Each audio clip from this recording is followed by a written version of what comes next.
নমস্কার। কবি রবীন্দ্রনাথ ঠাকুর রচিত কবিতা পরিচয়। একদিন তরীখানা থেমেছিল এই খাটে লেগে, বসন্তের নূতন হাওয়ার বেগে। তোমরা শুধাইছিলে মোরে ডাকি, পরিচয় কোনো আছে নাকি? যাবি কোনখানে? আমি শুধু বলেছি, কে জানে।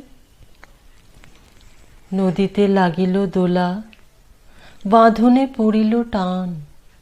একা বসে গাহিলাম যৌবনের বেদনার গান। সেই গান শুনি কুসুমিত তরুতলে তরুণ তরুণী তুলিল অশোক। মোর হাতে দিয়া তারা কহিল, এ আমাদেরই লোক, আর কিছু নয়। সে মোর প্রথম পরিচয়। তারপরে জোয়ারের বেলা সাঙ্গ হলো, সাঙ্গ হলো তরঙ্গের খেলা। কোকিলের ক্লান্ত গানে বিস্মৃত দিনের কথা অকস্মাৎ যেন মনে আনে।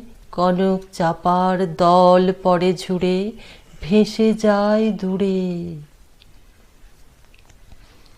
ফাল্গুনের উৎসব রাতের নিমন্ত্রণ লিখন পাতির ছিন্ন অংশ তারা অর্থহারা। ভাটার গভীর টানে তরীখানা ভেসে যায় সমুদ্রের পানে। নতুন কালের নবযাত্রী ছেলে মেয়ে শুধাইছে দূর হতে চেয়ে, সন্ধ্যার তারার দিকে বহিয়া চলেছে তরুণীকে। সেতারেতে বাঁধিলাম তার, গাহিলাম আর বার, মোর নাম এই বলে খ্যাত হোক, আমি তোমাদেরই লোক, আর কিছু নয়। এই হোক শেষ পরিচয়। নমস্কার।